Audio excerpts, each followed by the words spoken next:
네, 저희가 준비한 다른 소식들도 전해드리겠습니다. 아빠한테 말하면 안 되는 게 없다. 황제복무 의혹으로 군의 감찰과 수사를 받고 있는 공군 상병은 평소에 주변에 이런 말을 해왔다고 합니다. 이 병사의 아버지는 나이스그룹의 최영 부회장이고 오늘 그룹에서 맡고 있던 모든 직에서 물러났습니다.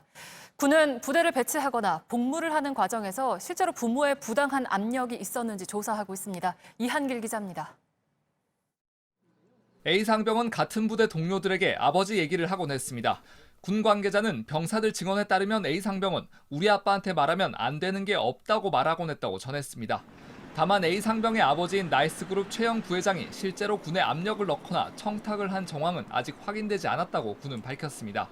A 상병이 피부질환 등으로 외래 진료 외출증을 받아 병원에 다녀온 과정도 파악 중입니다. 군 관계자는 A 상병이 서울 강남에 있는 부모님 집 근처 병원을 방문한 기록들이 있다고 말했습니다. 만약 진료가 끝난 뒤 부대로 곧바로 복귀하지 않고 집에 들러 오래 머물렀다거나 부모를 만났다면 목적 외 외출로 규정 위반이 될 수 있습니다. 군은 의혹을 확인하기 위해 A 상병의 외출과 병원 방문 기록 등을 하나하나 살펴보고 있는 것으로 알려졌습니다. A 상병은 청와대 국민청원 게시판에서 문제가 제기되기 하루 전인 지난 11일 몸이 아프다며 휴가를 나가 지금까지 병원에 입원 중입니다. 원래 앓고 있는 피부병 외에 목과 어깨 관절 통증을 호소하고 있는 것으로 전해졌습니다. 의혹이 커지자 최 부회장은 그룹에서 맡고 있던 모든 직에서 오늘 사퇴했습니다.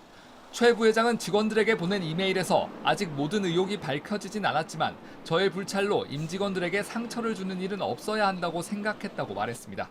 JTBC 이한길입니다.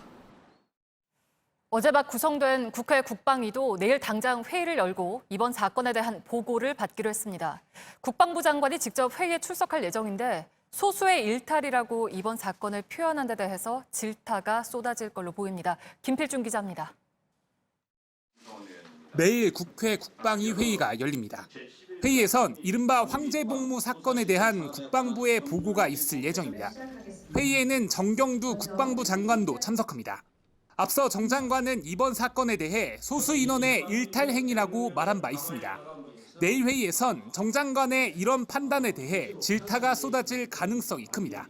국방위 소속인 민주당 안규백 의원은 이번 사안을 소수의 일탈로만 보면 안 된다고 했고 또 다른 국방위원도 여러 명이 연루된 조직적인 사안인데 어떻게 이게 소수의 일탈이냐고 따졌습니다. 이런 가운데 민홍철 신국방위원장은 앞서 군의 감찰 내용을 일부 보고받은 걸로 파악됐습니다. 다만 군은 민 위원장에게 감찰을 통해선 해당 부대와 이 병사의 아버지인 최영 전 나이스 신용평가사 부회장의 연결고리는 찾지 못했다고 설명한 걸로 전해졌습니다.